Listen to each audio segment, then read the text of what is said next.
What up YouTube, KNDoperative here, and as you can see, I've got to show you my Longshot, or I've got my Longshot to show you. It's just going to be a quick video. I just want to show you my progress on it, and yeah, because, well, in my last video, I mentioned to you guys I'd never done a brass breech before, and I thought I was going to have some trouble with it, and, well, I got it working, so I'm very happy. That's the long story short. The rest of the story will be in a separate video, actually a video that's already made that I will explain in just a minute. First, I just want to show you the Longshot, show you how the breech works, and fire it a couple times for you. Of course, this is not done. I still have all the cosmetics to do. Well, as you can see, I've done some cosmetics. I've cut the stock off, I've taken the bipod off and the whole area at the front, and I've taken the tack rail off. What I plan on doing to this is, well, obviously painting it, patching up some of the spots that I cut it. This is annoying. Smoothing in that a little bit, and then attaching this tack rail, which is a Longshot tack rail that used to be on top, and moving it to the bottom, just like so. So that way, I can put my classic Stampede foregrip on there. And that, just when I hold it like this, that's comfy. I would like that a lot. So I'm definitely going to do that. Or I can always use this Picatinny rail, whatever you want to call it, to mount lasers or flashlights to. So that's cool.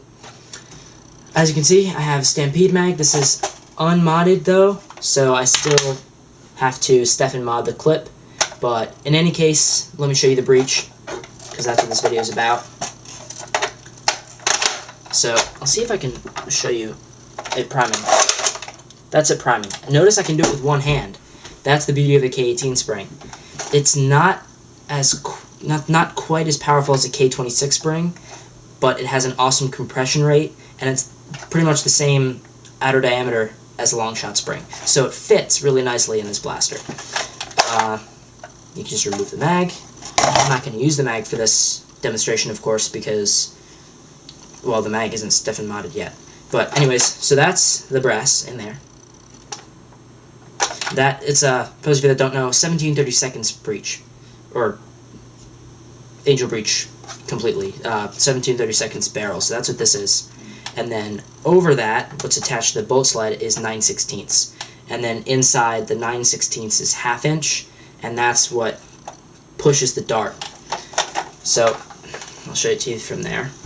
I know it's going to be shadowy inside there because of the lighting. I don't have a light shining in there, but pretty much it's open in there. And then when I push the bolt forward, it begins to close. So this brass, that's 9/16. Like I said, that is 17/32. And the dart would be in the top there. And then when you close it, that pushes the dart in the barrel. It's hard to do like that. So, let me open it up. I'm getting sweaty. It's like really hot in my house. For some reason we turned the AC off and it's really hot, but alright, so here are my darts. They're 1.5 inches long, felt tips, number 6 washers. I'm gonna hopefully switch to number 8 washers though, because these are too light. But I'm just gonna drop it in so you can see the dart in there, hopefully. And then I have to close it upside down because I don't have the spring from the mag pushing it. So, it closes just like that. As you can see, it's closed. And then, so, it's firing really well. I hope you saw the dart there. I'll do that one more time. That was the, yeah, I still have to reinforce the stock. That was the stock collapsing. It's weird, I'm doing this whole thing upside down. Better dart. Okay, close it up. Also something that's really cool, the catch is really strong. I reinforced it. The catch has 3 springs on it, so it's not gonna deprime in the middle of anything happening. If I drop it, it's not gonna go off or anything. The catch is strong until I pull the trigger. I also reinforced the trigger spring itself, so it's harder to even pull the trigger to activate the catch, so that's cool. it's shooting fantastically. The breech itself has 100% seal. I'm still tweaking the seal with the plunger head. Plunger head has 2 O-rings on it, but I need to put some E-tape or something of that sort under the O-rings because the the plunger head does not have 100% seal, even with 2 O-rings, so I'm going to need to E-tape it, like I said. But right now, it's getting like 70 feet because the air seal's off.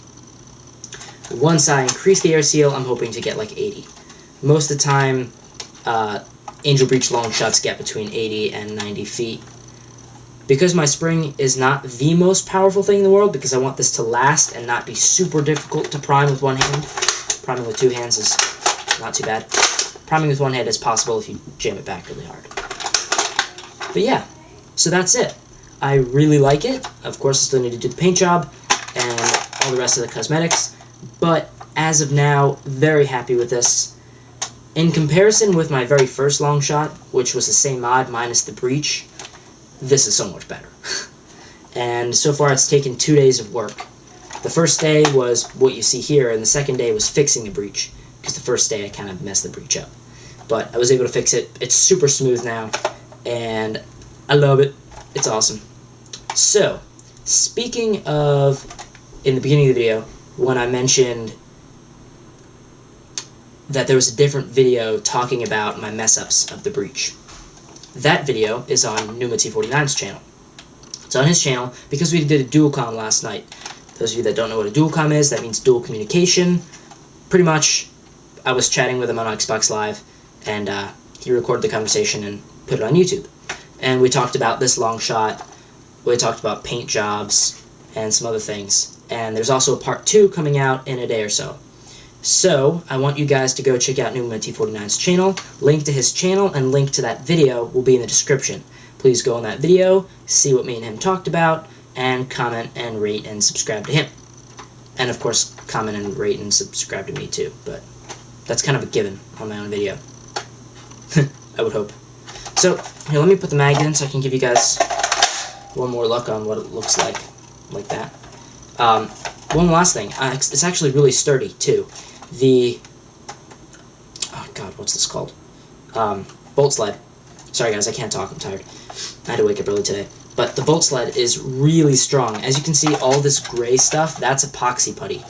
That's just epoxy putty over meaningless portions of it, but that's just to make it smooth all the way across. But pretty much, it's epoxy puttied and super glued on every surface that it touches. And on the sides, on every side all the way around, it's epoxy puttied.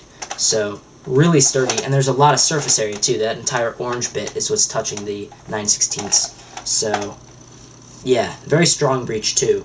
I'm imagining this is going to last at least a couple wars without me having to do anything to it. So, I'm excited. All I have to do is step and mod the clip, and it's war ready. Of course, like I said, I want to do some paint jobs. I don't know if I'll be able to get to a paint job before the war, though. So, the Epic Mod Time video might just be the mod itself minus half the cosmetics. So, anyways, I don't want to drag this video out any longer because I keep just adding things. So, hope you guys have a nice day. Thank you for watching. Go check out Numa's video. KNDoperative out.